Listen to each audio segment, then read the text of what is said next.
Welcome to part 3 of my Sonic 3 and Knuckles Let's Play. Here we are, Marble Garden Zone. This is one of my favorite stages. You might think, Marble? You know, like Marble Zone? No, not at all. Not at all like Marble Zone. This is a fun level.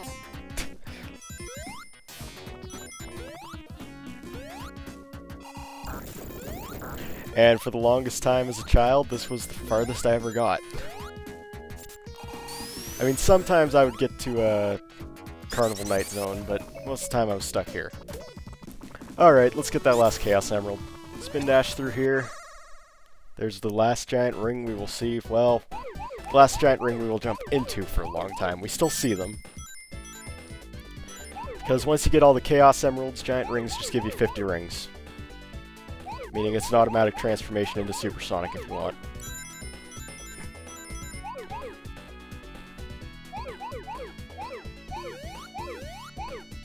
Aha!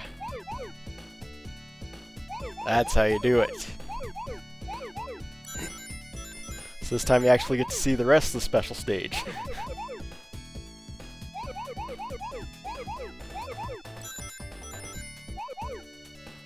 Which is a very pleasingly colored one. I like the red and white scheme.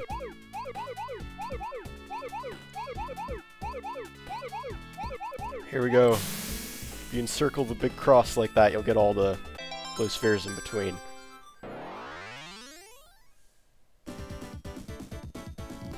Sonic got all Chaos Emeralds.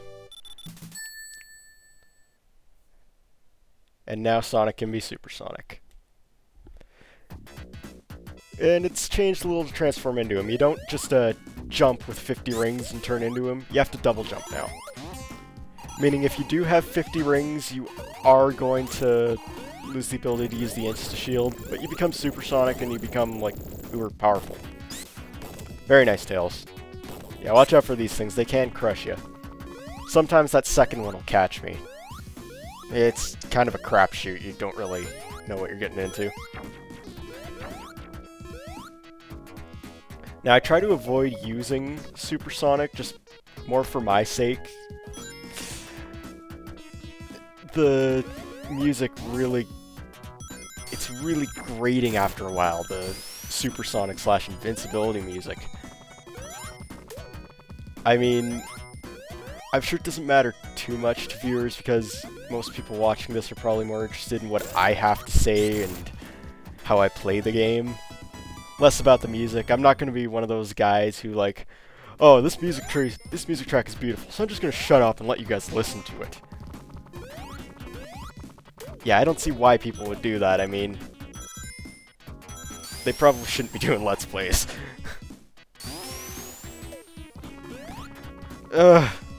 Almost. And I mean, if I'm right, you guys can probably clearly hear the music behind my voice anyway, so...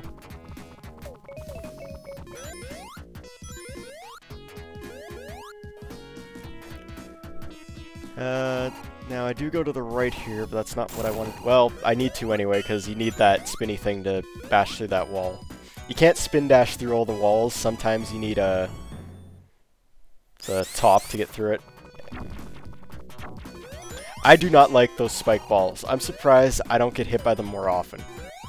Now I'm going to turn to Supersonic here because I thought I was going to run into those spikes and I didn't want to lose all my rings.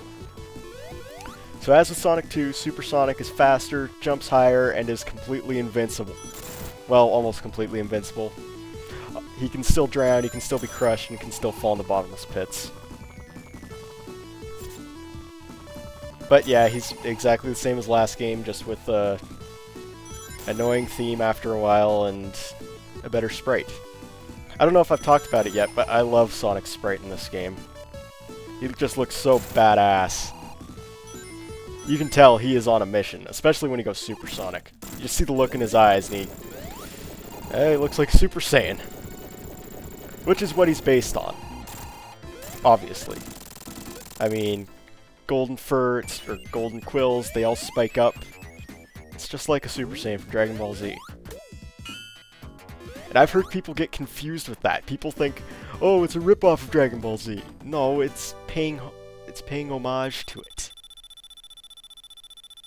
I'm pretty sure the creators have specifically said that it's paying homage to Dragon Ball Z.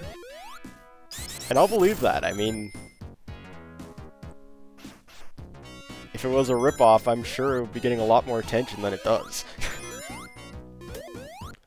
Because, let's face it, Dragon Ball Z is a pretty big series, too. Oh, boss time already.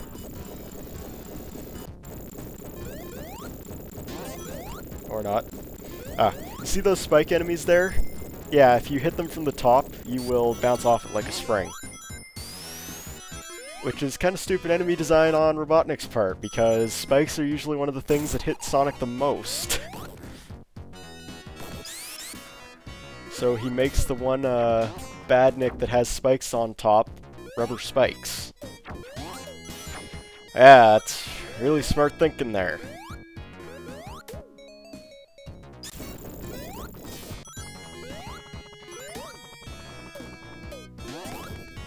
Now this part here could be a little difficult if I didn't have a shield, because those bullets would not bounce off. They would hit me and probably knock me into the crusher. But if you do have a shield, you can go right in and get that special ring. Now there's a lot of special rings in Marble Garden Zone. This is a really big level. There's a lot to explore. Something about the third level in Sonic 3 and in Sonic and Knuckles, because Sandopolis Zone is the third level in Sonic Knuckles, and it's a huge game too, or a huge level too. I really find it overstays its welcome. Urgh. Those guys, bubblers. They are a threat in this game. If you've played Sonic 4, which I haven't, admittedly, but I've seen videos of it where they're just cannon fodder for the homing attack. But in this game, they always have spikes that come out, and they're usually, when you first run into one, it's got its spikes out, just like that. They're completely invincible. Even if you have invincibility, you won't kill him. I knew that was coming. I don't like this guy. I get hit by him way more than I should have. Okay, 2 bubblers there. We all saw them, right? Where did they go? Oh. Well, there was one of them, but where'd the other one go? Fuck you. Those grasshoppers can be annoying too, because they will sometimes pop out of the grass right in front of you. That mud, if you sink to the bottom of it, you will die. It does count as a bottomless pit, or drowning, or maybe crushing, I don't know. I just know it'll kill you, so don't stand in it for too long. It's just like the oil from Oil Ocean Zone in Sonic 2. Ah, no, don't. Ugh. Now, there was an arrow there pointing up. That's for Knuckles. Even if you can get up there with Tails, you can't get through the level there. And the reason is because Knuckles can't get up here. He can't jump high enough. Thank you, Tails, for screwing me up there and letting me get hit. You're a good help most of the time, but sometimes you're just a pain in the ass. Boss time now? Guess not.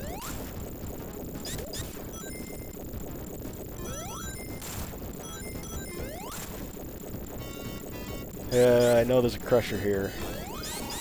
I spin dash right into it anyway. Ah! Now, as soon as you go past this little ledge here, the ceiling starts caving in. And if you stick around too long, you'll get crushed.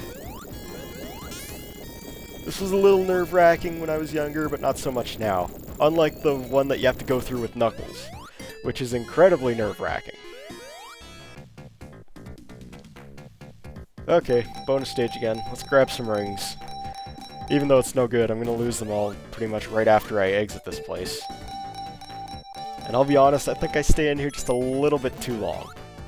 Just a little bit. Especially for the payout I get. I really don't get a lot of rings from the slot machine. I get most of them from getting those little bundles of 6 that are around it. I mean, so far, what? I've gotten 4 rings from the slot machine? Okay, well, grab some of these.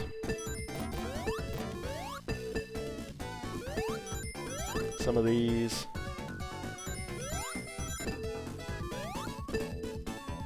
I think I hit the slot machine one more time here, and then I just give up.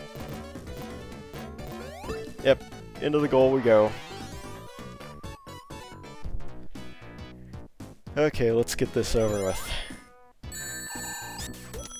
See what I said about those grasshoppers? Okay, we're coming up to the boss soon. Ooh, that was close. Aha, invincibility frames! Tails, you're stuck, I'm sorry. Get the electric shield, because the shield helps. Spin dash through here, we're back outside. Looks like the screen locked, and here's the boss.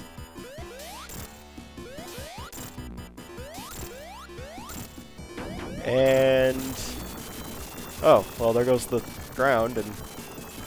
oh. Oh, guess what? We're not done. Tails is really pulling his weight here. This is a fun boss battle, I mean... it's such a different concept than what we're used to already, like... even though it only took me 2 hits, but...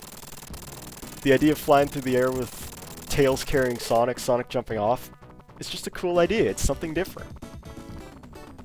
You do still have to hit him 8 times, but you do get free hits at the beginning there when he's taking out the ground. Anyway, let's fly off into the sunset and come back for part 4.